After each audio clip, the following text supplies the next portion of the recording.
Salloway here. I hope you've been enjoying this learning on the bass clef. So we've also done learning on the treble clef, if you remember.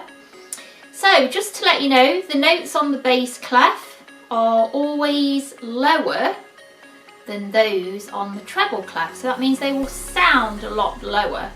Okay, so on the piano we have here middle C. So all those notes lower than middle C. Okay, and down, all the way down, lower than middle C there, they are all the bass notes. Okay, and they would come under the bass clef. And we're going to draw that in a minute. So all the notes above middle C, so that's all of these, all the way up to the top, is treble clef. And as you can see, the notes are a lot higher. The treble clef, the notes down here, obviously are a lot lower. Okay, I'm just going to show you now how to draw a bass clef. And you'll be pleased to know it is a little bit more easier than drawing your treble clef. Okay, so if you remember from the information, it's almost like a huge comma that you'd use in your English, or you could see it as half a heart. I think it's easier to think of half a heart actually, because I can draw a heart quite easily, and I know that you can obviously draw a heart much better than I could. So I think we should find this quite easy. So I'm going to draw one here first, not in a stave, because this is the stave of music. It is a little bit more tricky using a stave, so I thought I'd show you both. So if you want to get a pen and paper, you can do this with me, or maybe you can do it in class or at home or whenever, and you could rewind the video and have a go with me. So if you want to watch first, so basically we draw a dot like that, and think of half a heart, but we're going round to the right. So half a heart, and we just go down to the bottom like that. So we're not going to do the other side of the heart, it's only that side.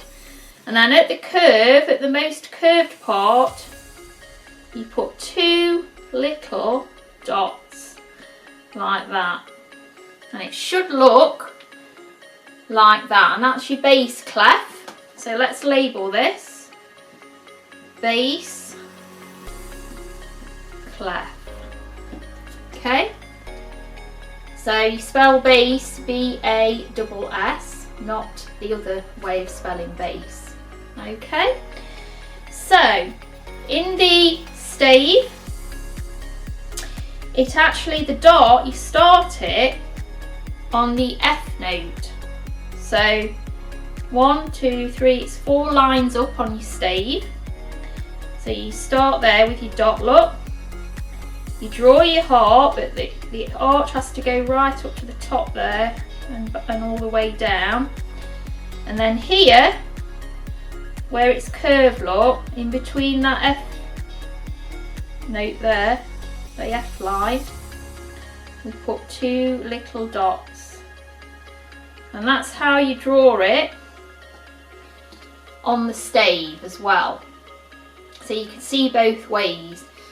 Okay, and sometimes this clef is also called, so it's called a bass clef, but it's also called an F clef. And that's because this line here is an F note, and we start the clef, look, on the F note, and that's why it's called an F clef sometimes as well. So that's how you draw your bass clef. I'm sure you're going to do an amazing job, better than Mrs. Salloway, I'm sure. Right then, so we're going to draw our notes on the bass clef. If you remember, you need to draw 5 lines, which is your stave. So let's just label that stave again. And we're going to write in our bass clef notes. So all we need to remember for the notes in the gaps is, all you have to remember is a cow. Okay, so that's quite easy to remember. So all cows eat grass. Really, really easy. So let's put those in. So all cows eat grass.